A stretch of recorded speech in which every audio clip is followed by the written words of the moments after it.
Good afternoon, everybody. My name is Donna Fiesel, and I'm your host of Donna's Edge Talk Show, where truth matters. You can find us on the radio at icradio.media, where we are Fox News affiliates. You can also find us on the television, Channel 182 Charter Communications, and we're syndicated on Abundance Television, found on Roku, Apple TV, and Amazon Fire. And don't forget the podcast on thenewscasters.com and all the social media sites. I do them all. And so, but anyway, you can't run away with us if you wanted to. But I'll have to tell you, Julia Christine, you're very popular on the station. Yeah, folks really do love you. And you got a lot of emails. Now, a lot of the emails that have sent are about the same subject almost. A lot of it relates to forgiveness. But before we get started, got some new listeners, so tell people about you. Yeah, absolutely. As you mentioned, my name is Julia Christine. I am an intuitive healer, and what that means is I work with people to on their energies, clear energies, clean energies. Work with people on their chakras and things like that, and really help people connect to themselves, to their inner being, which is that part of you that is connected to what I call source energy, but a lot of people call the universe or God or spirit or whatever you call your, let's say, higher power. That part of that higher power that is within you is what I help people connect to, so that they can live like a spirit or a soul-led life and not be so influenced by the world around us.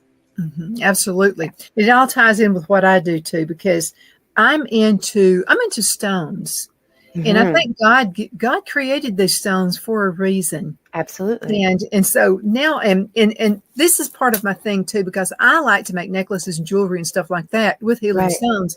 And so I got this amethyst sand over the weekend, and I'm telling you, I can't wait to do something with it. And I know that it's going to help somebody. Yeah, I just know absolutely. it is. So amethyst is a wonderful thing. It is.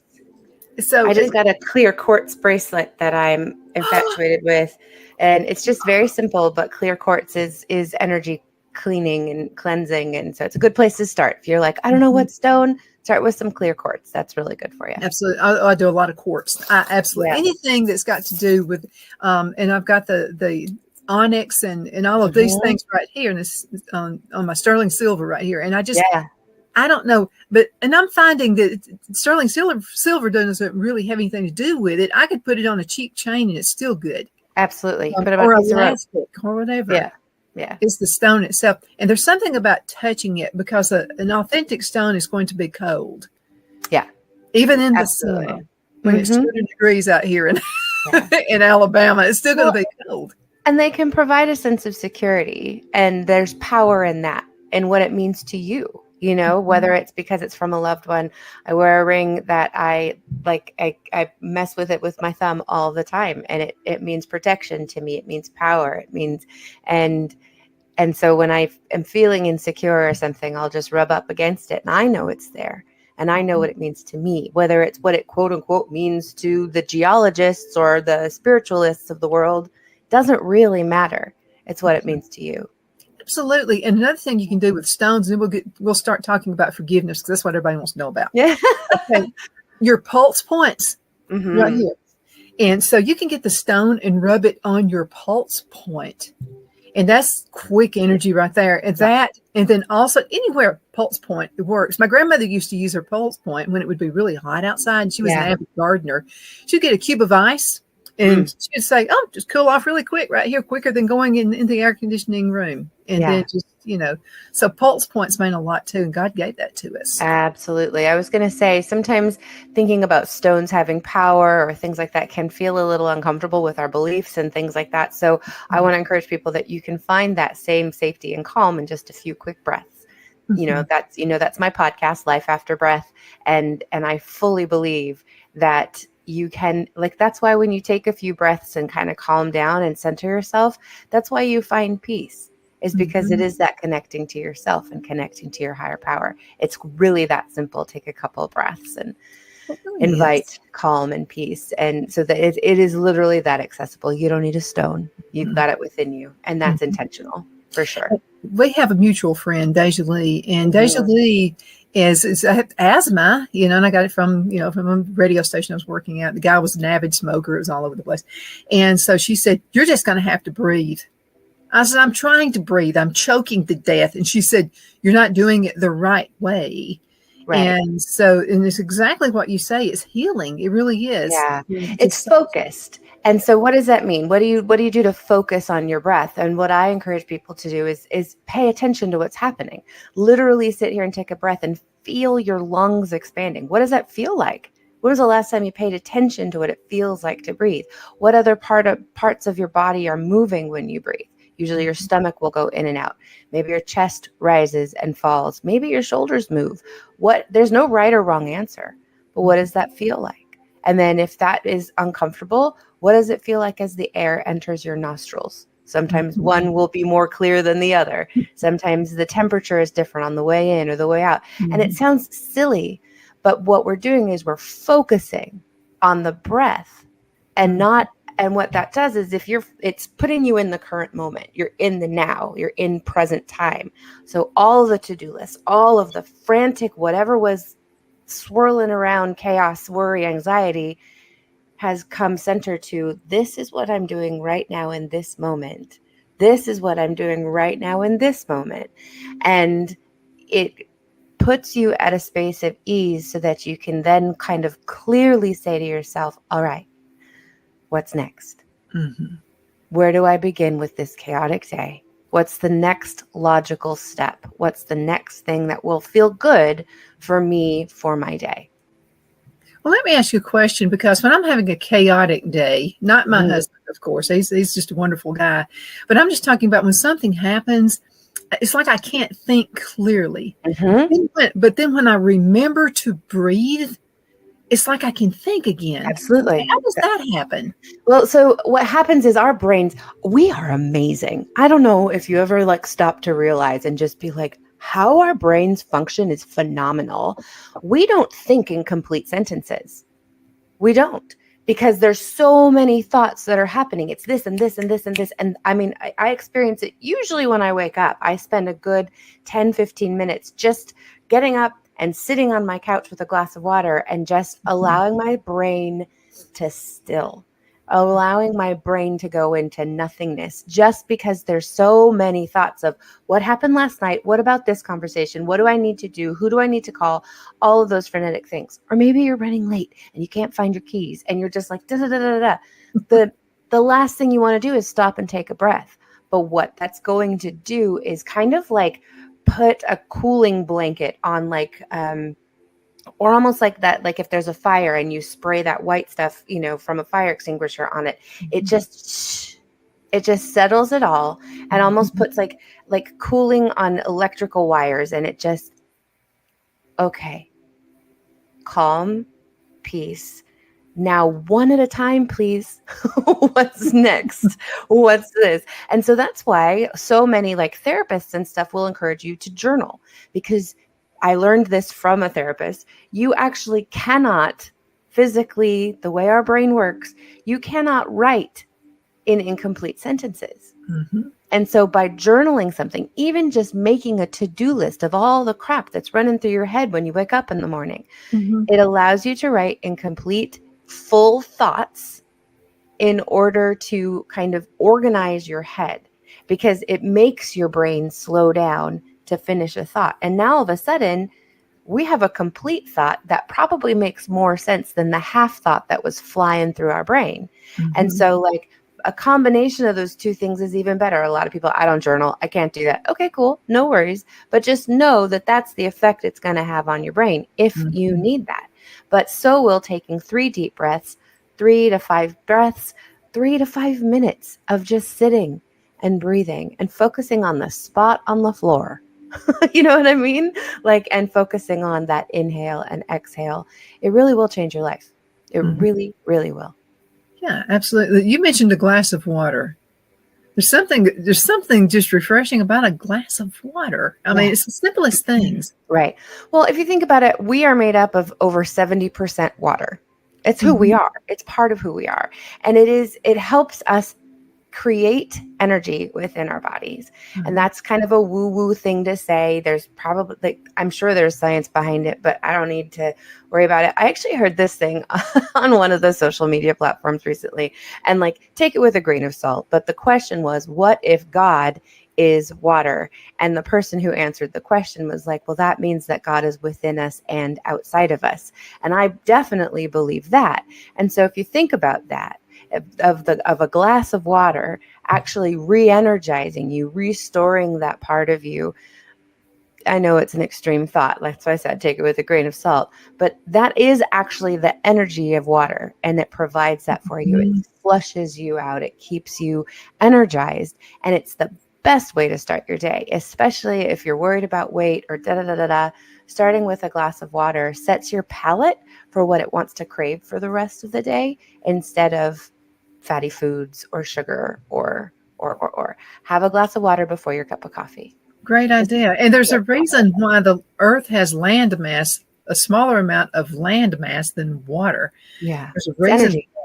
Yeah. Mhm. Water is energy. And when you think about all that water provides, you know, it's phenomenal. And we've talked about this before with the earth and our partnership within the earth, and water is a massive part of that, for sure. Yeah. Water is power. Like, water created the Grand Canyon. And so that, I always use that when I'm talking to somebody about crying, How powerful. because we have such a stigma, especially men, around crying, like that it's weakness. Crying does not equal weakness. Water is power. Crying is strength. And crying, even when you don't understand why you're crying brings healing in a massive, massive way. I've come to a point in my life where, because I'm feeling so much love, I will just start crying. And it's like your body can't contain it. These little vessels that we are can't often contain the power in huge, huge energies like love. And so it's okay to allow that to express itself the way it needs to. Additionally, like I said, crying brings healing. Allow yourself the opportunity to cry and to release whatever it is that needs releasing. You don't have to understand. You don't have to know it. Why am I crying? Who cares? Let it go. Oh, I guess I want to cry. All right. My body needs to cry right now. My body needs this release. I'm going to allow that. And that is strength. Just allowing that to happen is so powerful. I watched one of the baseball championship games, and at the end of it, they were all crying. And I said to my friend who I was with, who is a man, and I said, dude, there is something so beautiful about a group of men openly crying.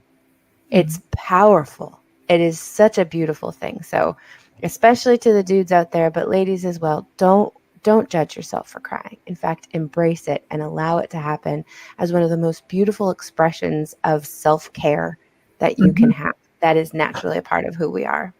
Don't shut that off. Sometimes situations arise. I remember when my granddad died.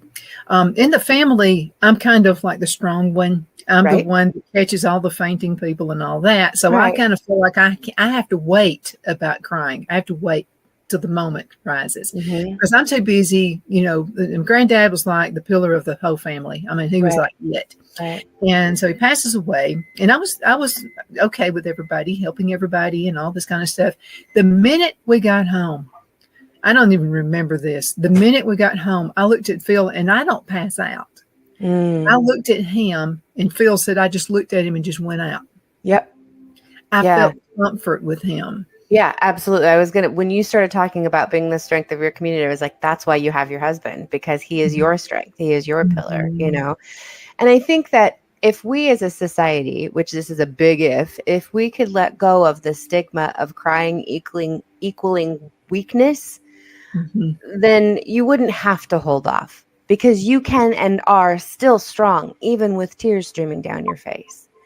And it doesn't mean you're breaking down. It doesn't mean that you are showing weakness. It literally means I'm strong. I'm allowing this to happen and still able to comfort and care for the people around me. That is a societal thing. I mean, I remember the first time I honestly don't, I think they were in Mexico. Maybe it was in India. I don't remember, but someone had died and their mother was crying over like the casket or the whatever, the burial shroud. And she was wailing like I have never heard anyone wail before. And it was almost embarrassing. And I realized how twisted our culture can be when we find shame in expressing grief and love for the person who has left our lives. And it was shocking, but it was also beautiful because she allowed herself to feel all of that emotion and express it, because that emotion cannot be contained. And when it is, it finds other outlets that aren't as pretty, you know? And so it's really important for us to start to embrace that just a little bit more, and not feel shame about loving someone so much that your heart breaks when they leave us, you know? If you don't express yourself, you know, especially when trauma hits, and for folks in Asheville, North Carolina, my goodness, my heart goes out to them. Absolutely. But if you don't do that, can it create disease within your body? Absolutely. For sure. Yes. So think about I'm a word person, Donna. Think about the word disease. All it is dis-ease. And we've talked about that. Something being easy is not about it being simple. It's about it being done with ease. And if you want ease in your life, emotions are a part of who we are. Crying, grief, all of those things. There's no shame in any of that. That's in every single being from the moment they're born. They come out crying. Why would we shut that off? And so when we have disease, it is literally dis-ease within our body. Something's off. Something's off. And we have our I think you and I see a lot eye to eye about this. Our culture, our amazing progressive culture, has come up with all of these other medicines and ways of fixing.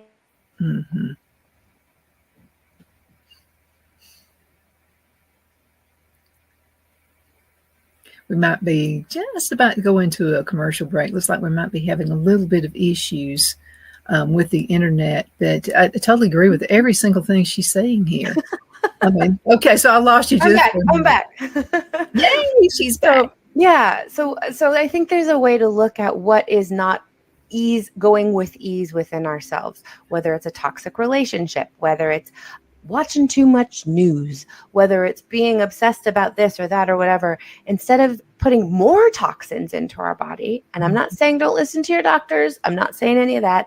I'm saying, what else is going on? What haven't you dealt with? And there has been, we've talked about this, massive childhood trauma in my life, to the point where I didn't even know what happened.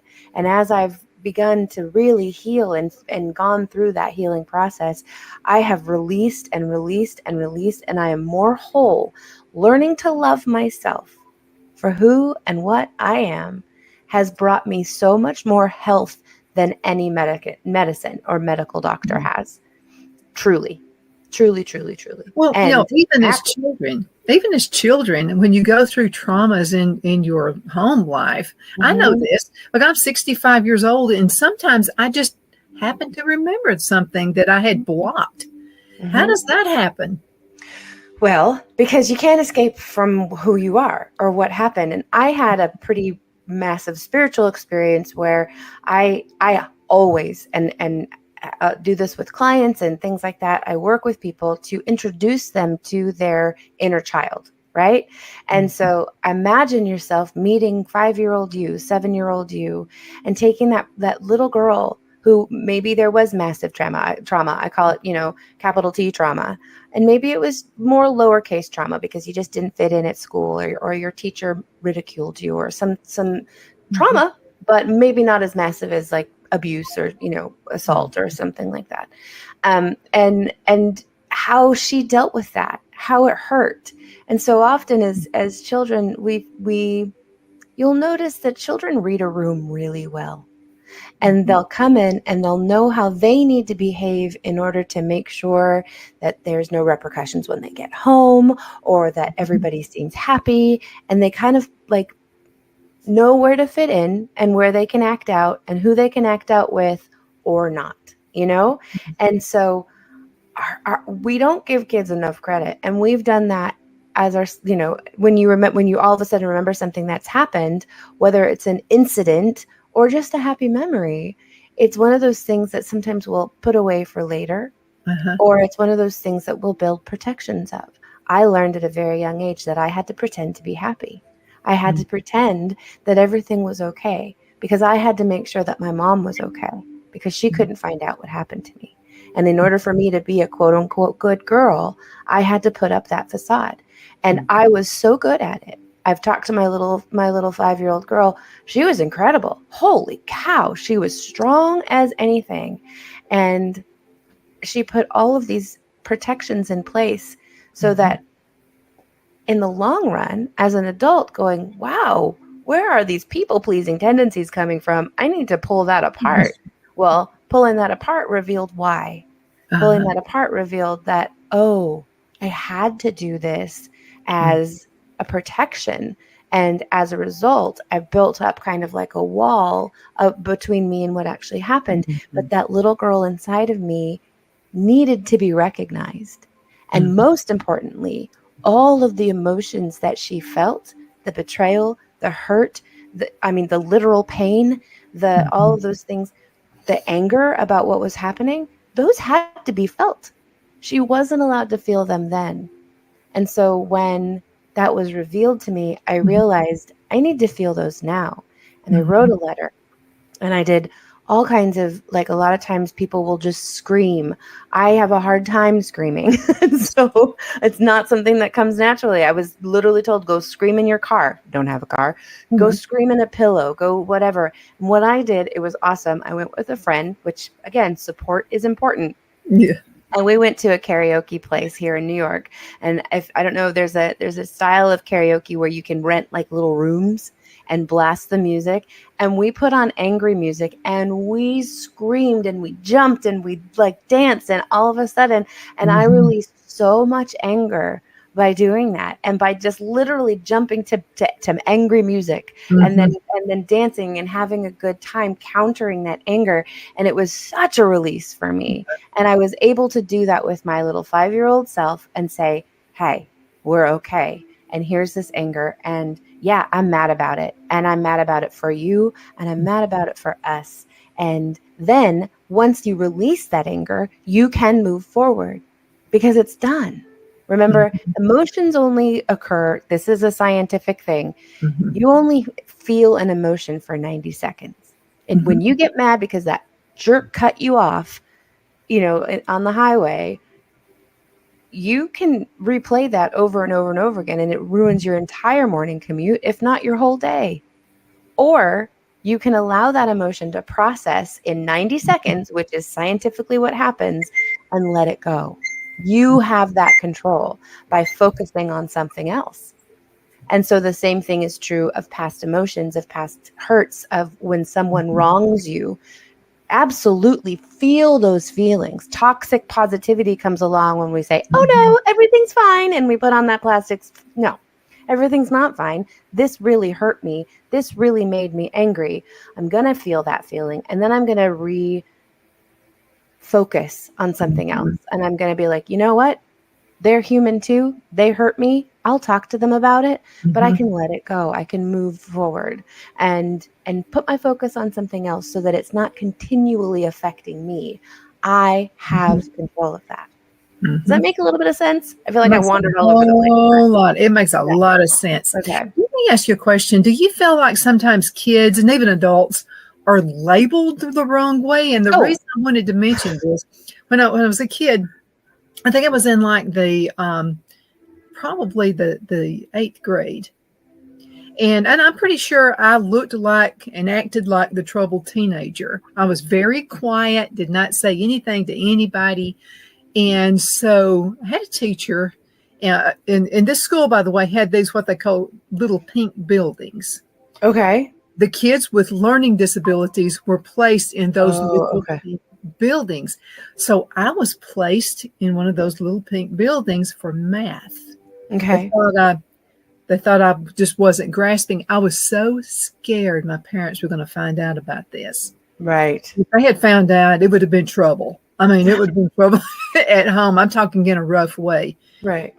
So I was embarrassed. I would run inside the little pink building and, with my studies and what have you. I was embarrassed to be in there. It was just the whole works. I didn't even let my friends know about it. I would just run to the little pink building for the math class. Then it's so funny, this thing happens. And I'm wondering, why am I even in here? And then what happened is the next 2 years, I actually represented the school in a math contest. Little Donna, that had to go inside the pink building, actually wound up representing the school. Right. In math. So I think it's unfortunate that we separate children like that and that there is that kind of segregation, because that's kind of BS, not going to lie. But we also came from a place where that was their way of managing people, you know what I mean? And I understand that to a point. Mm-hmm. But there's so much pressure. Like that was very traumatic for you, not because of your math, but because of all of those outside voices and what other people are going to think. Mm-hmm. And that is actually, I want to encourage everyone to give yourself a huge dollop of grace when you start to become so worried about what other people are thinking.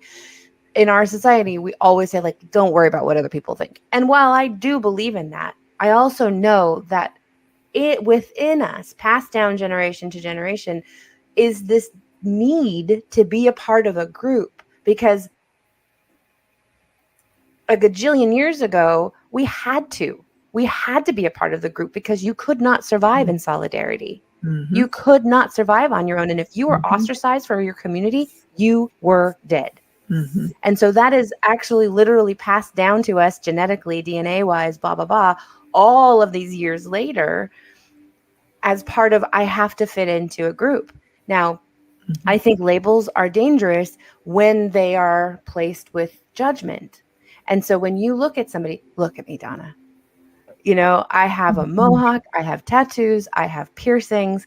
I am somebody who a lot of times people will walk down the street and instantly have an opinion about who I am, whether it's my sexuality, whether I'm a nice person. All of those things are instantly judged because of how I look. Mm-hmm. I was told once, you are the sweetest woman. You really need to change your hair. And I was like, why? Change your hair? She was like, I would take out your lip ring and change your hair. And I was like, why would you do that? And she was like, because you're giving off the wrong impression. And I was like, I'm not giving off anything. How you judge me is your issue, not mine. I'm being true to myself. I love my hair. I didn't even think that the first time I met you. The first time I met you, it was just like we were like sisters. I mean, instantly. It was like I didn't even think that. But think about it. I've been perceived as a particular way that I'm not. Right. I have a friend who looks at people with dreadlocks, with like locked hair, and automatically assumes that they're dirty. They don't wash their hair. First of all, I have a lot of friends with locks, and that's not true. They absolutely wash their hair. In fact, they give their hair more care than I do. Seriously, it's not a thing. But there's this stigma, there's this judgment. This equals this. And so when you find yourself labeling someone or judging someone, step back a second and say, hold up, I don't know anything about this person, and I'm automatically grouping them in with a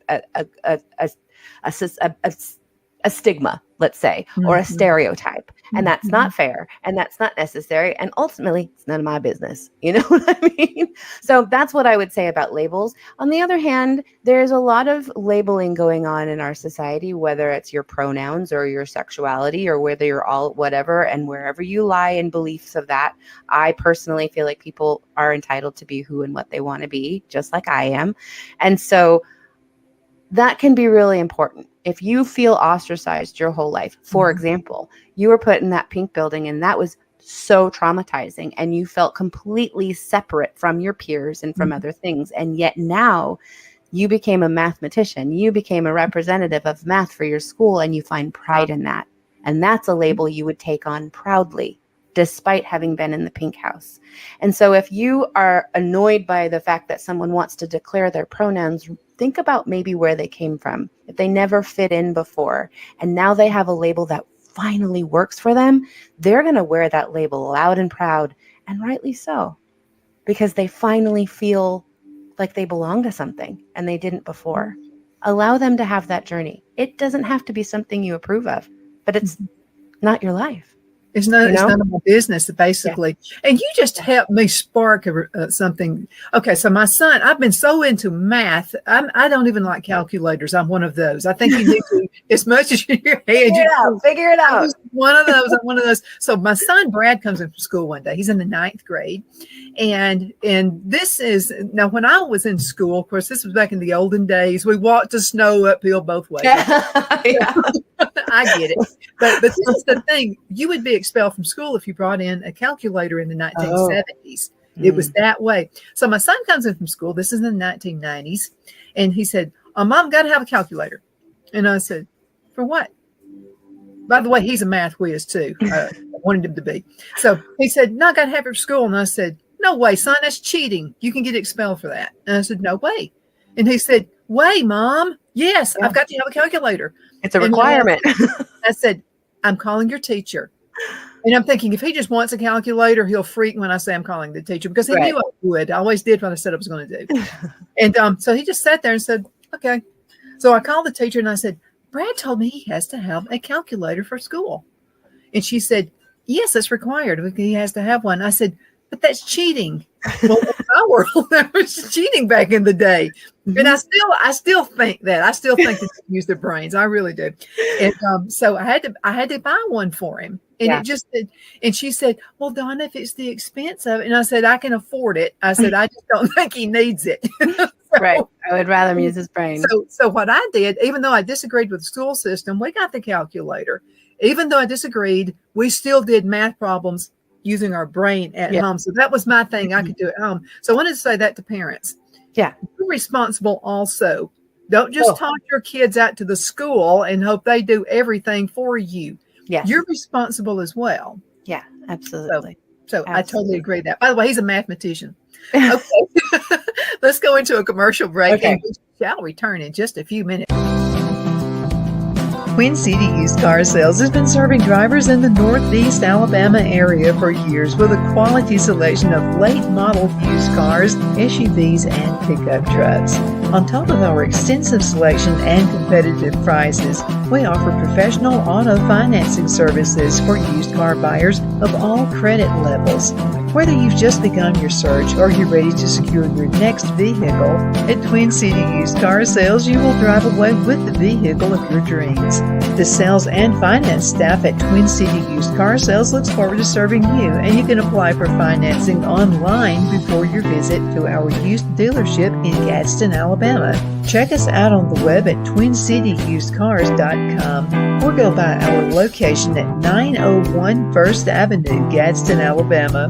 We sincerely look forward to serving you.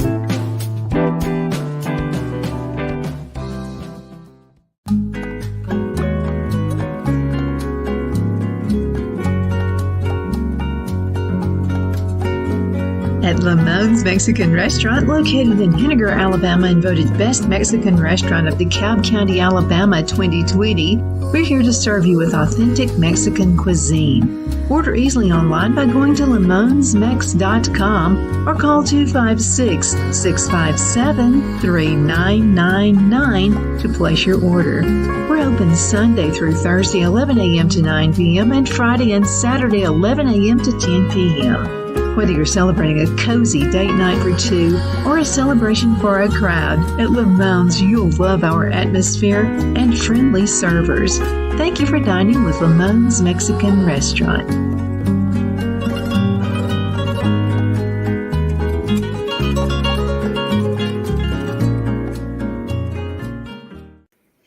We're back. My name is Donna, and I'm your host of Donna's Edge Talk Show, where truth matters. I have Julia Christine with me right now, one of my favorite people in the whole wide world, and apparently one of a lot of people's favorite people in the whole wide world. We've received a lot of text from the last, I mean, not everything, but a lot that all referred to forgiveness and a lot of relationship building. A lot of folks, they've broken up with somebody, they're taking somebody back. Just a lot of different things, but I think it just amounts to forgiveness. How can I do it? Right. The first thing to remember about forgiveness is that it's not about the other person. If I need to forgive you, that is 100% about me. Because oftentimes the person who we need to forgive doesn't even realize that they need forgiving. When we don't forgive someone and we're harboring anger or resentment or whatever it is towards that person, that's not hurting that person. Me being mad at you, Donna, doesn't hurt you at all. But it hurts me because it's on my mind every day, all of the time. I make up stories about what you're thinking because you know I'm mad at you. No, you don't. You probably don't, And it's like, and so this is what we're doing to ourselves.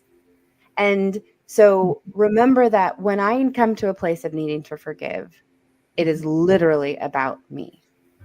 9 times, 8 times out of 10, there's some responsibility that I need to take within that as well. And that's hard to look at. And so when we go to forgive someone and it seems impossible, they wronged you, they did something wrong, they hurt your feelings, whatever it is, there's a couple of things to remember. And you've heard me say this before, but no one can make you anything. No one can make you mad. No one can make you anything. But it's about how you react or respond. Now, maybe they've said something that is inappropriate. Cool. People say things that are inappropriate. How you react or respond to that is your responsibility. Let me ask you a question. This is about people saying things that are inappropriate. Could it just be ignorance on their part and you have 100%. to accept it? No. It could be ignorance on their part. It could be thoughtlessness, like they didn't think it through before it came out of their mouth.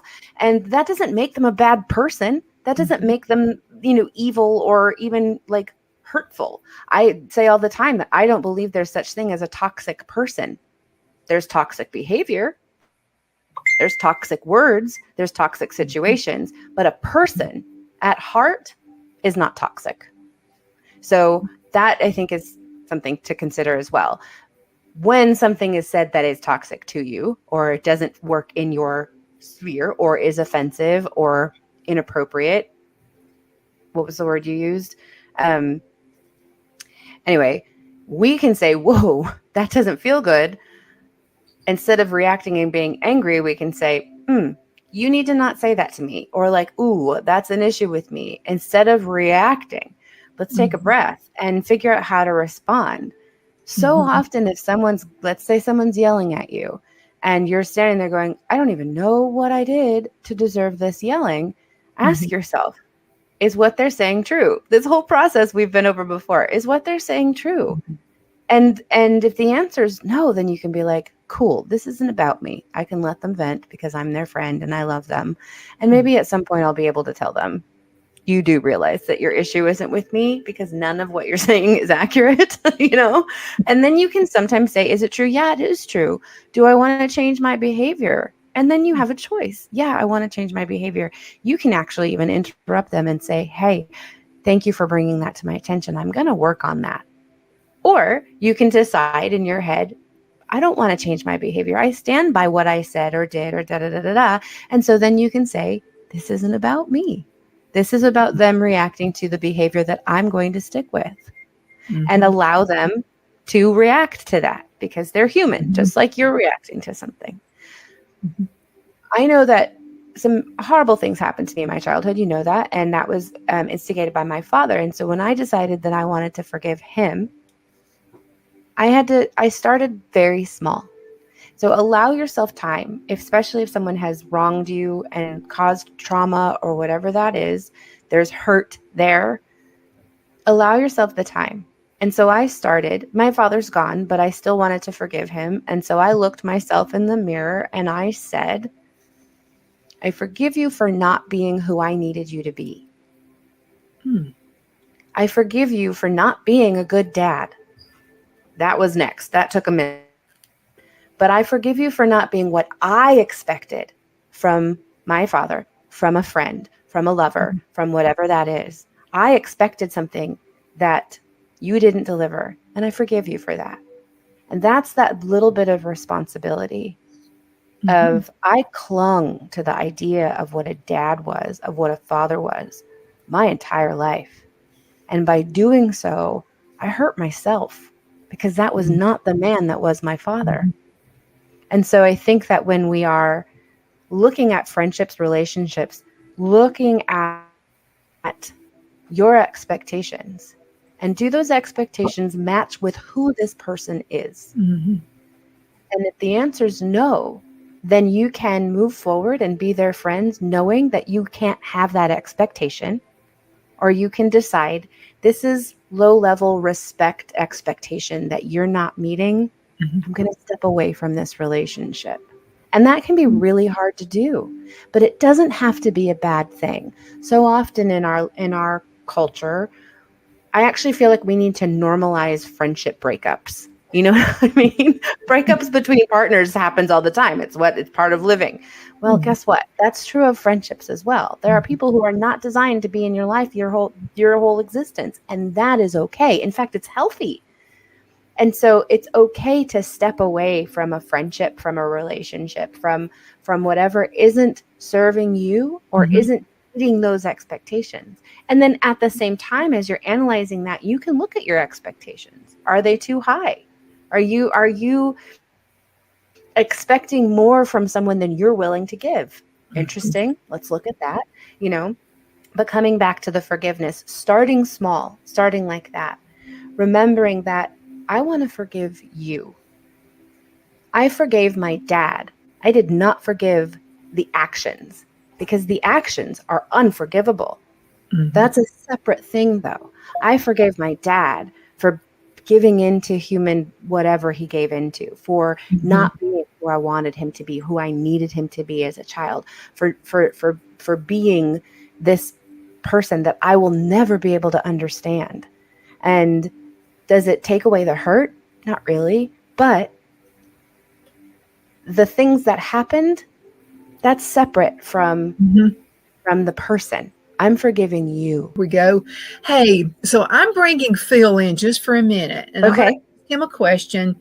And this is not going to make sense to you when I ask this question. Okay. Come here just for a second. You want to just answer it? Okay. So Phil, this is the question that I wanted to ask. With me and you, was it love at first sight? Nope.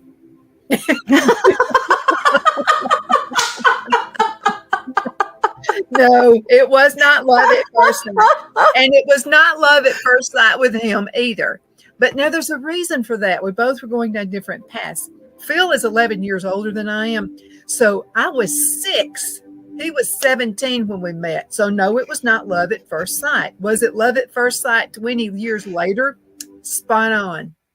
It most definitely was. So sometimes things just happen for a reason. And I got to be honest. I'm really grateful it wasn't love at first sight. If you were 6 and he was 17, that's what he says. Because we'd be having a whole other conversation. I would have been arrested had it been love at first sight. Oh my God, that's but for the longest, our early relationship, all I could think of was this kid that had skint knees all the time because I was a young boy, and I would play baseball with the guys. I was the only girl in the neighborhood, so I would play baseball and have skint knees, and just it was just that was what he remembered me for a while. Amazing. So it was actually great because we got to build a friendship first. Right. Because it was like all I could think of was like, no, you're a kid. You kept calling me a punk and all this kind of stuff. So even though I was in my 20s, almost 30 years old. Right. But there are different things that going through our lives. Sometimes we're not ready for that relationship yet. Right. Well, this is a stretch at 6 and 17. Like I said, we would be having a completely different conversation. 9 hours. Okay. Yeah. But I think that that's actually really important to remember is that we might think that we know the ins and outs of this person. You know Phil very, very well. And at the same time, you don't know the inner workings of his mind or of his heart. You don't know the details of every single desire, even though he expresses to you what he wants. There's no way for us to get inside the other person's head. Now, the reason I bring this up is because this is going to sound convoluted, but that's why there's no such thing as reality, because your reality is different than mine, period. We are having this conversation and you are perceiving it differently than I am. Mhm. We will leave this conversation and you will have a completely different experience than I do because we're different people. And so if something goes wrong or there's an argument or something like that, it's really important for us to remember that that's why I don't get into the blame game about whose fault is what, because you've had a different experience than I do. And I can do my best to see things from your perspective, but it's still going to be with my upbringing behind it, with who I am behind it.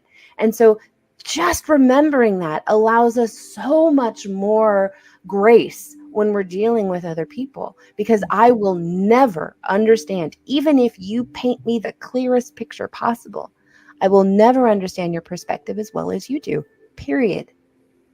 My reality is always going to be different than yours.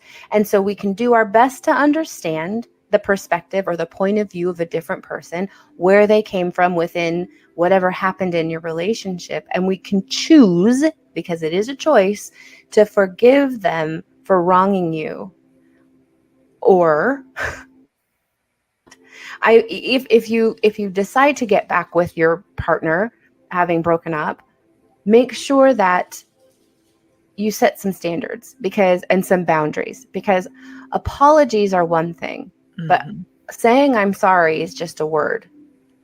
Changing your behavior really means that you're sorry, because you understand that whatever was done was hurtful or wrong or whatever it is, and make sure that is understood, that this is a requirement of part of being in my life, is that this is not something that I allow and that I'm not going to allow it, etc.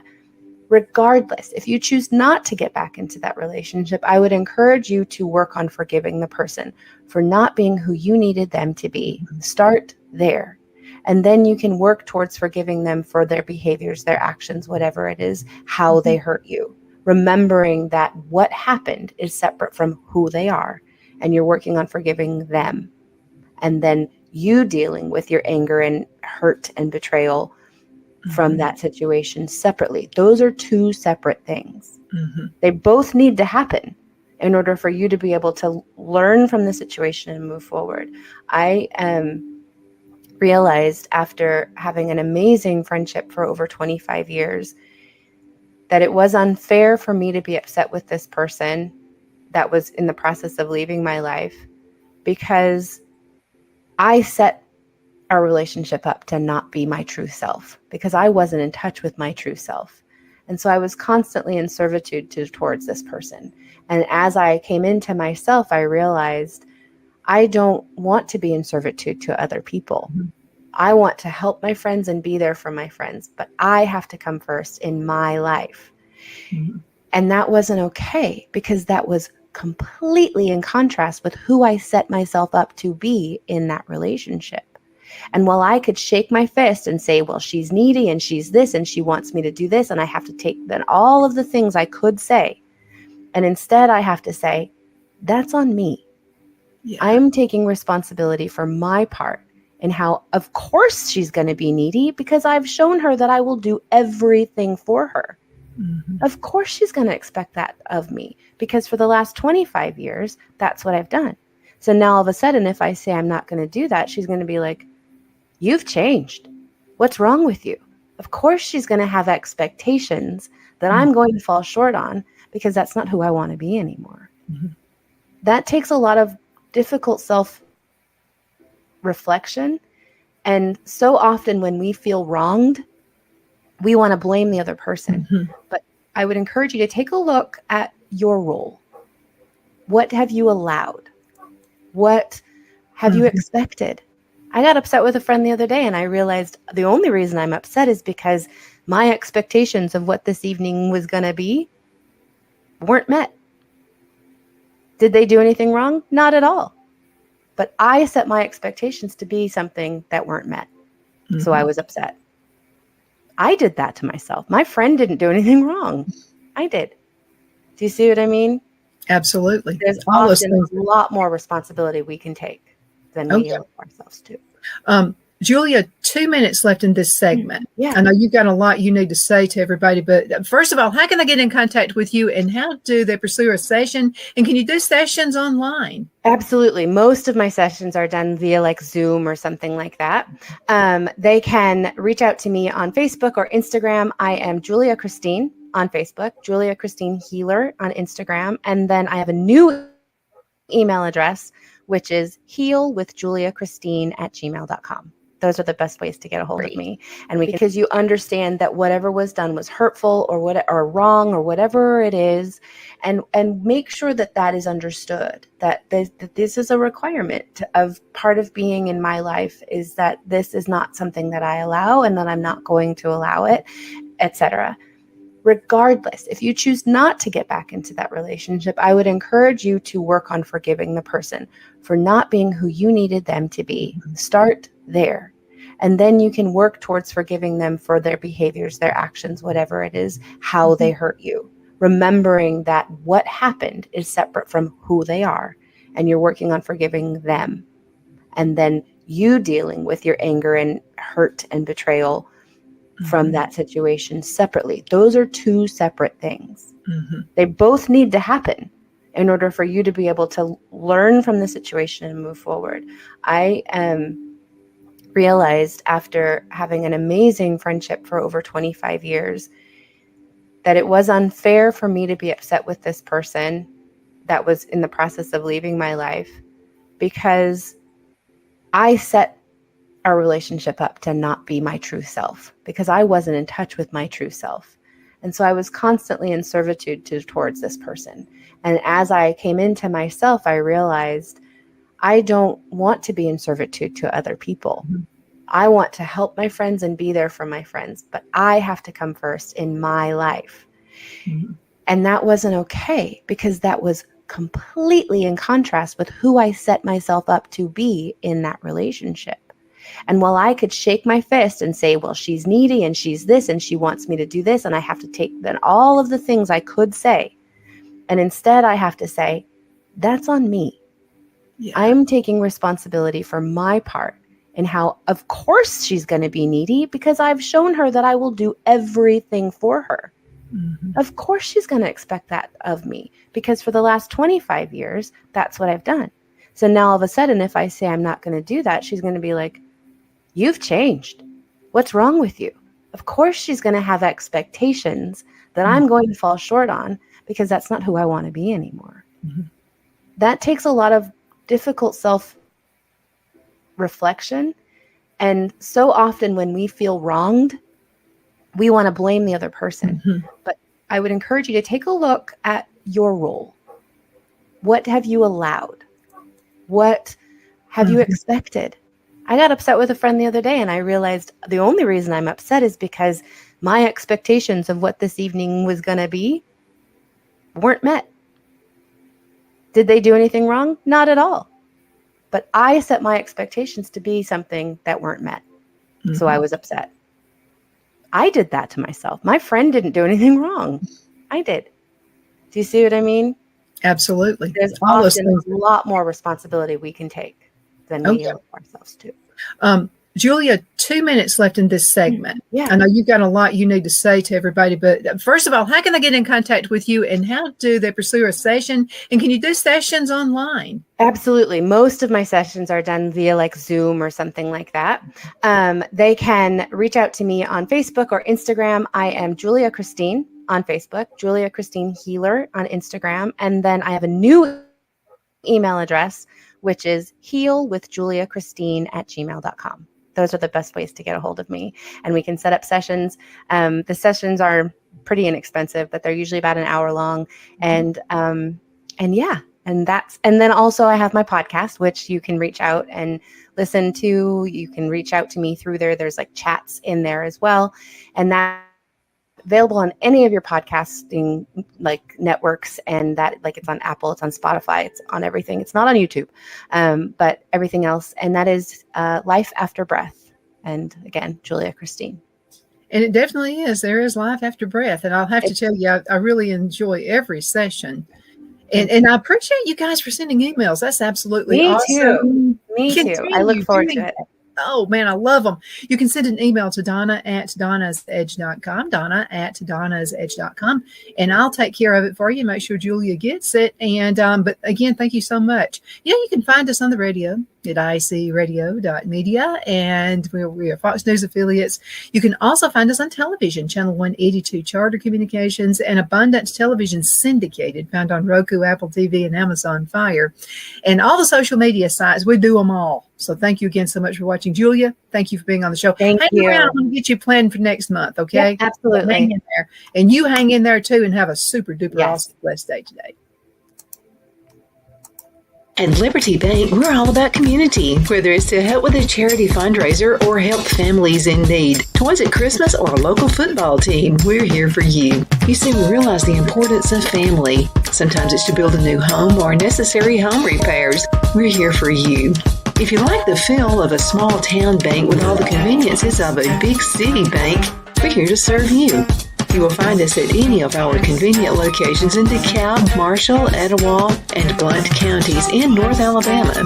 You can call and speak with any of our friendly staff at 256-659-2175 or check us out on the web at libertybankal.com. And thank you for your support of our community.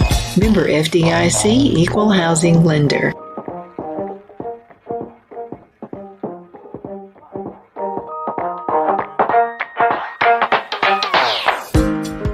Jeff McCurdy of the McCurdy Law Firm has been a public service of this area for over 10 years. McCurdy, a member of the Henniger City Council, serves as prosecutor for the town of Sylvania and was named public defender for the city of Rainsville. The McCurdy Law Firm is located at 17326 Alabama Highway 75 in Henniger to better represent his Jackson and DeKalb County clients.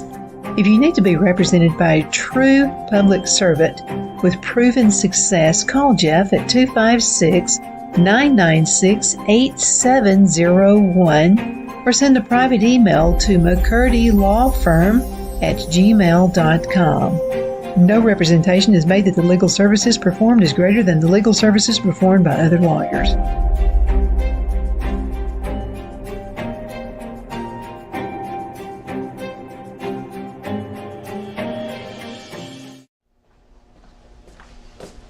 Are you ready? We all wonder what tomorrow will bring, but the future lays itself at the feet of the prepared and surrenders to the will of the persistent. It's not easy, but today shapes you so you can shape tomorrow. With Northeast Alabama Community College, when the future asks if you're ready, you can answer yes. Begin your future at Northeast Alabama Community College. The only place I buy my beef is Lone Tree Ranch in Collinsville, Alabama. Their cattle is born and raised on their ranch, grass and grain fed, and you can feel confident when you serve your family and friends because their beef is all natural and no antibiotics or hormones are added. You can buy whole beef or perhaps go in with family or friends and buy half. Their customer service is number one as they take care of the delivery to their local processor and can deliver to your home for a small added fee. They also offer herd replacement heifers. I always call Lone Tree Ranch in Collinsville, Alabama for my beef specialty recipes and cookouts, and you can too. Food shortages are increasing, so buy local by calling 256-523-6462. That's 256-523-6462.